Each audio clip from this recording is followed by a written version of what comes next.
আজকের এই বিশেষ বিশ্লেষণমূলক আয়োজনে সবাইকে স্বাগত। সাবেক প্রধানমন্ত্রীর রাজনৈতিক অঙ্গনের সম্ভাব্য প্রত্যাবর্তন নিয়ে চারদিকে এখন তীব্র জল্পনা কল্পনা চলছে। আজকের এই আয়োজনে সেই গুঞ্জনগুলোরই একটা বস্তুনিষ্ঠ আর বিস্তারিত বিশ্লেষণ করার চেষ্টা করব আমরা। দেশের রাজনৈতিক প্রেক্ষাপটে এই মুহূর্তে এটা কিন্তু ভীষণ আলোচিত একটা বিষয়, তাই চলুন একদম তথ্যের ভিত্তিতে এর প্রতিটি দিক খতিয়ে দেখা যাক। এখন বিশ্লেষক আর পর্যবেক্ষক মহলে সবচেয়ে বড় প্রশ্নটা কি? প্রশ্নটা হলো, এই প্রত্যাবর্তনের আলোচনা কি সত্যি বাস্তবে রূপ নিতে যাচ্ছে, নাকি এটা নিছকই একটা কৌশলগত রাজনৈতিক বার্তা?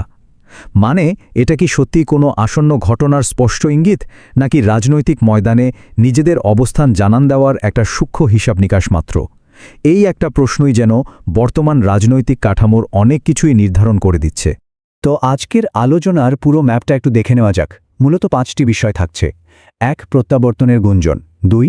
রাজনীতিতে অপরিহার্য ফ্যাক্টর। 3. প্রত্যাবর্তনের সমীকরণ। 4. বাস্তবতার কঠিন চ্যালেঞ্জ।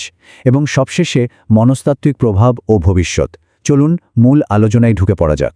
শুরুতেই আসা যাক প্রথম পয়েন্টে, ফিরে আসার গুঞ্জন এবং রাজনৈতিক উত্তাপ।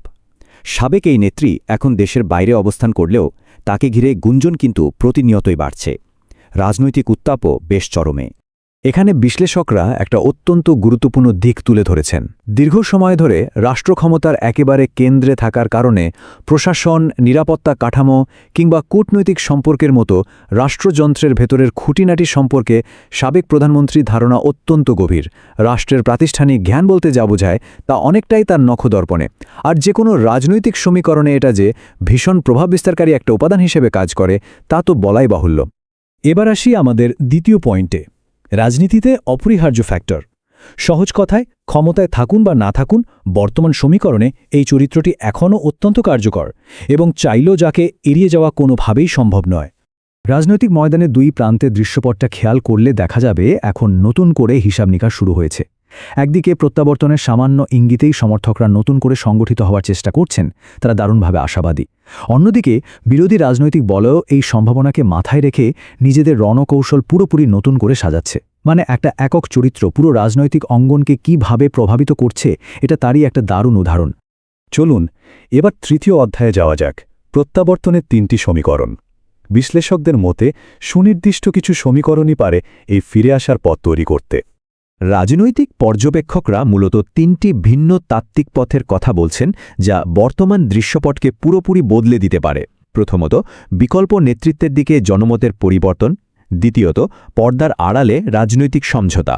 এবং তৃতীয়ত, আন্তর্জাতিক ভূ-রাজনৈতিক প্রভাব। চলুন এই সমীকরণগুলো আরেকটু গভীরভাবে বোঝার চেষ্টা করি। প্রথম সম্ভাবনাটা হল জনমত।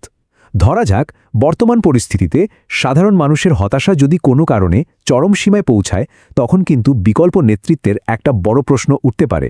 আর ঠিক সেই সুযোগটা কাজে লাগিয়েই পরিচিত এই মুখকে একটি অপরিহার্য সমাধান হিসেবে পুনরায় তুলে ধরার চেষ্টা হতে পারে। তাছাড়া আমাদের রাজনৈতিক ইতিহাসের পাতা উল্টালে দেখা যায় এটা নাটকীয়তা আর পর্দার আড়ালের সমঝোতায় ভরপুর। ইতিহাস প্রমাণ করে রাজনীতিতে আসলে শেষ কথা বলে কিছু নেই। তাই পর্দার আড়ালে যদি কোনো অপ্রত্যাশিত নতুন জোট বা রাজনৈতিক সমঝোতা তৈরি হয়েই যায়, তবে সেটাকে একেবারেই উড়িয়ে দেওয়া যায় না। পরিস্থিতি বদলালে নতুন সমীকরণ তৈরি হওয়াটাই তো স্বাভাবিক, তাই না? এর পাশাপাশি রয়েছে ভূ রাজনীতির প্রবল প্রভাব। আন্তর্জাতিক কূটনৈতিক অবস্থান এবং দক্ষিণ এশিয়ার ক্ষমতার যে সূক্ষ্ম ভারসাম্য, তা দেশের অভ্যন্তরীণ রাজনৈতিক বাস্তবতার ওপর সবসময় একটা ভারী প্রভাব ফেলে। বিভিন্ন শক্তিধর দেশের আঞ্চলিক স্বার্থ এখানে একটা বিশাল দাবা খেলার মতো কাজ করে। তবে তাত্ত্বিক হিসাব নিকাশ যতই শক্ত হোক না কেন, বাস্তবে একে বেশ কিছু কঠিন প্রতিবন্ধকতার মুখোমুখি হতে হবে। আর এটাই আমাদের 4 নম্বর পয়েন্ট, বাস্তবতার চ্যালেঞ্জ। তথ্য আর বাস্তবতার মধ্যে যে আকাশপাতাল ফারাক থাকে, তা এই দিকটায় তাকালেই পরিষ্কার হয়ে যায়। একদিকে নিরাপদ প্রত্যাবর্তনের আশার বিপরীতে দাঁড়িয়ে আছে তীব্র নিরাপত্তা ঝুঁকি। আবার সমর্থনের বিপুল প্রত্যাশার বিপরীতে রয়েছে সমাজের গভীর বিভক্তি।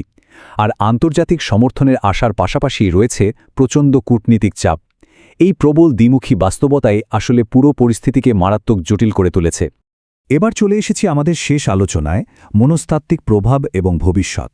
বাস্তব বাধাগুলোর বাইরেও কেবল প্রত্যাবর্তনের একটা ছোট ইঙ্গিতই রাজনৈতিক অঙ্গনে কি বিশাল মনস্তাত্ত্বিক আলোড়ন তৈরি করছে, তা কিন্তু চিন্তার বিষয়। এর মূল কারণ হল আমাদের দেশের রাজনৈতিক সংস্কৃতি এখনও প্রাতিষ্ঠানিক কাঠামোর চেয়ে অনেকাংশেই ব্যক্তিনির্ভর। বড় নেতাদের উপস্থিতি বা অনুপস্থিতি সরাসরি রাজনৈতিক স্থিতিশীলতায় ধাক্কা দেয়।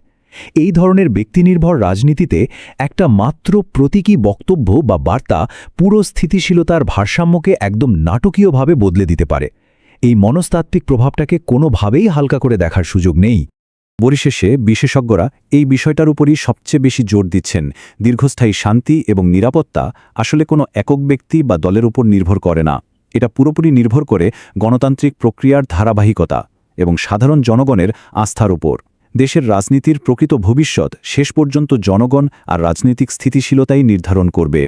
আগামী মাসগুলোতে যখন নতুন নির্বাচনী আলোচনা এবং আন্তর্জাতিক কূটনীতিক তৎপরতা আরও বেগমান হবে, তখন একটা চূড়ান্ত প্রশ্নই পুরো ভূরাজনীতিক প্রেক্ষাপটকে আকার দিতে থাকবে। আর সেই প্রশ্নটি হল, এটা কি সত্যিই কোনো বাস্তব প্রত্যাবর্তন নাকি নিছকই একটা কৌশলগত বিভ্রম? পরিস্থিতির শেষ পর্যন্ত যেদিকেই গড়াক না কেন, আজকের এই বিশ্লেষণ থেকে পাওয়া তথ্যগুলো আগামী দিনের রাজনীতি বুঝতে সবারই খুব কাজে আসবে। আমাদের আজকের এই বিশ্লেষণমূলক আয়োজনের সাথে থাকার জন্য অসংখ্য ধন্যবাদ।